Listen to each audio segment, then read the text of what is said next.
G'day, I'm Dave Pellowe and this is Pellowe Talk. Queensland Greens Senator Larissa Waters took to Twitter to whinge about a Senate colleague having the audacity to disagree with her politics, of all places, in the Parliament, where debate and disagreement never happens. She whined, "I had a motion congratulating abortionist activists of Queensland.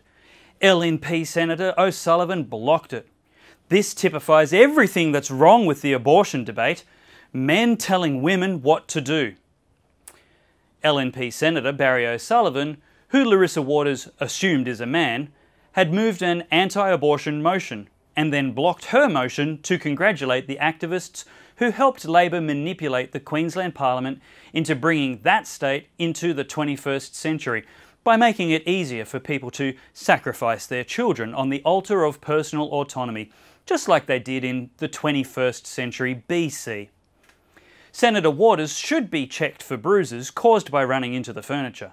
She seems to not know where she was and must be stumbling around the federal Parliament House and the Senate chamber.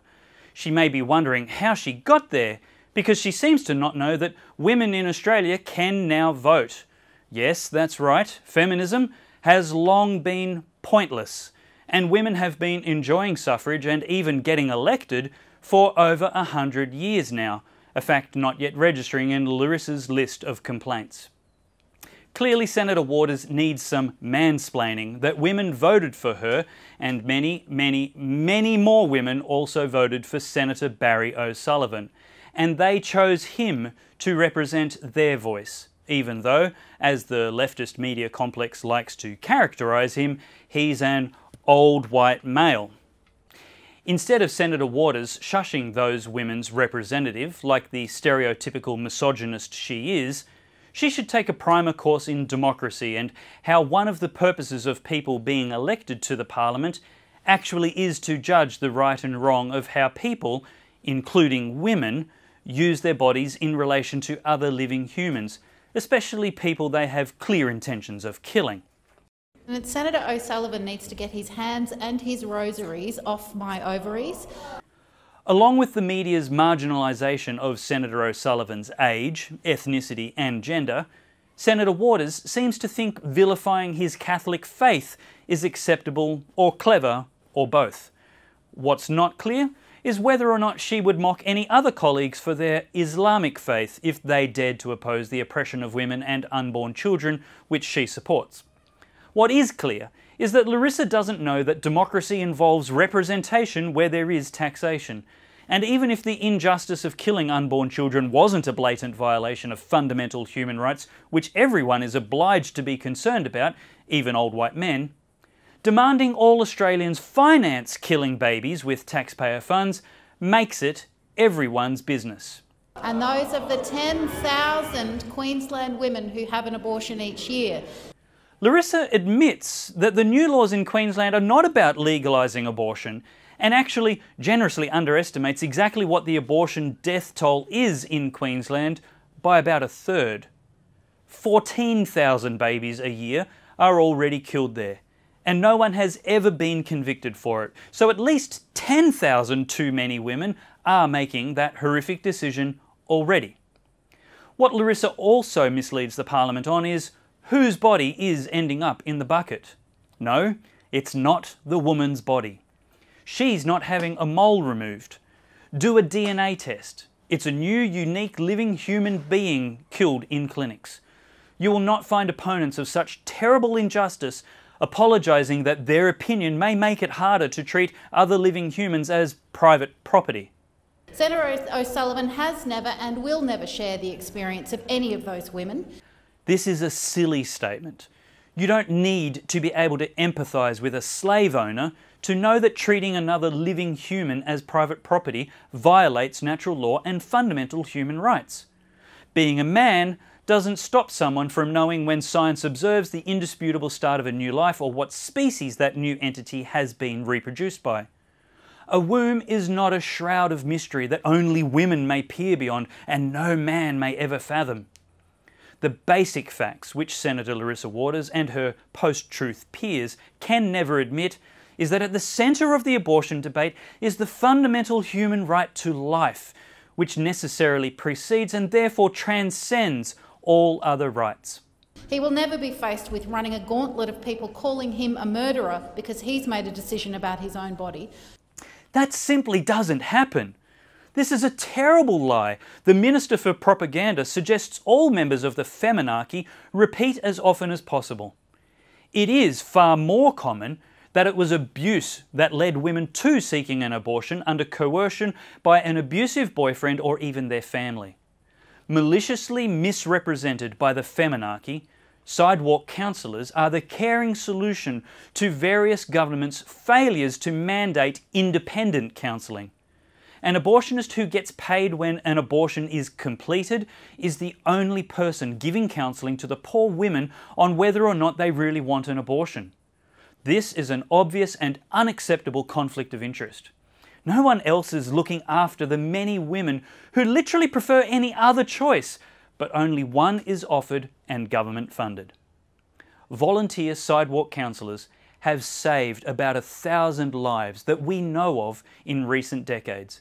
1,000 women from a choice they didn't want to make, and probably many more than that in public education that offers real empowerment to choose. What kind of hateful misogynist would deny these women the right to make an actually informed choice? Do not stand there in judgment of women when you will never share their experiences and never understand their choices. This is post-truth bunkum. The Bleeding Heart self-esteem movement wants us to believe we all have our own truth and nobody is wrong unless they criticise someone else's truth. Of course, this is a self-defeating argument, a claim to objective truth that there is no objective truth. Again, oblivious to the purpose of Parliament and public political debate, Senator Waters misses the point that good law is meant to stand in judgment of the difference between right and wrong, such as protecting or killing innocent living humans. Empathy with those who are on the wrong side of natural law is not a prerequisite to knowing that they are on the wrong side of good law. Being codified by current human law is in itself not an argument, else the leftists could never criticise any law they decry as ancient. Standing in judgment of killing innocent living humans is surely in the job description of a legislator. So again we must surmise that Senator Waters is disoriented in her position. A woman's body is her own and no man or anyone else in this building or anywhere else has any right to dictate what she does with it. So we can assume Larissa is opposed to mandatory vaccinations, wearing seatbelts and compulsory school attendance for women. The Greens' fantasyland aside, governments do get to dictate what you may not do with your body. For example, Senator Waters is an enthusiastic supporter of the new Queensland abortion legislation, which dictates that women may not communicate about abortion with other women within 150 metres of an abortion facility. She's happily dictating what women may not do with their bodies. So which is it? Of course, as already discussed, opponents of abortion are not trying to dictate what women do with their bodies. Rather, we are trying to dictate that no one has the right to intentionally destroy someone else's body.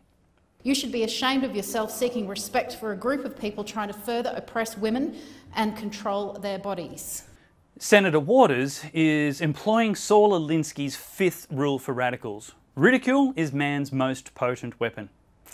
Rather than addressing the common sense concern of people who defend the fundamental human right to life, which can't be done when one coldly rejects it, she has instead opted to personally attack and ridicule Senator Barry O'Sullivan. The tragic irony is that it is pro-abortion choice activists like Senator Larissa Waters who is oppressing women with a lifetime of regret and significantly increased risk of adverse mental health, not to mention the active holocaust the abortion industry wages on the unborn, slaughtering a football stadium of unborn Australians every year. What about their bodies?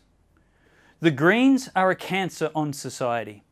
They are anti-reality, anti-human, anti-Christian, anti-marriage, anti-family and anti-women, with ridiculous social fantasies like gender theory, according to which a biological male can at any stage and as often as he wants or feels change gender. What an insult to the first-wave feminists of the last century who fought for the value of women as indispensable and irreplaceable to society, worthy of dignity and honour, just like in Christianity. Now, the terrifying feminarchy says motherhood is meaningless and her children disposable property, just like the pagan practices of ancient Rome, abandoning unwanted children to the wolves. Women and children's lives were legally the property of the Roman husband, a real patriarchy. Now the evil feminarchy says a man can literally be a woman just because he feels like it, making womanhood altogether meaningless. Senator Barry O'Sullivan had the last word though, responding to the Greens' increasingly incoherent rants and intolerant misandrist bigotry with, "I am going to declare my gender today as I can, to be a woman, and then you'll no longer be able to attack me." For her to come in here and make those attacks on us, to continue to try and marginalise those of us in this place and the other place that are centre-right conservatives, we can't open our traps. You cannot say the word abortion without being attacked by this mob of almost, I'd say grubs if I didn't think you were going to make me withdraw it, Mr Acting Deputy President, but it's out there now. These people come and attack me for my religious basis the other day, using words like rosary beads, because I had the audacity to raise issues around late-term abortions, where babies that are only minutes away from getting a smack on the arse and a name are being aborted under the policies of the Australian Greens. So I will not stand silent. I will not stand mute while these people try to continue to marginalise policies and ideas that we want to discuss for this nation that I think are largely supported still by the majority of the nation. There's no question about that. They are an ever-increasingly silent majority because they're not game to speak. I've had it in here. I've moved sensible motions here, reflecting the views of so many people in our society, only to have formality denied. No, well, you've been part of it, Senator Hinch. I'm going to declare my gender today as I can to be a woman, and then you'll no longer be able to attack me. It is despicable, the behaviour of these people, and for them to come in here with the freedom that they do and just that vomit, that vitriol that comes out of their mouths, it needs to be called out. So that wasn't the reason I come in to speak, but there, I've made a contribution. I don't want them any longer talking with complete impunity and this rhetoric, this nonsense that attacks, I think, most decent, value-based Australians. I'm Dave Pellowe, and this episode of Pellowe Talk was sponsored by the Pellowe Talk partners, who can't be boycotted. You can follow me on Facebook, Twitter, YouTube and Instagram while you can, and subscribe to new videos and articles on my website davepellowe.com, where I'll never be deplatformed. Please make sure to like and share this video and leave your opinion in the comments section below.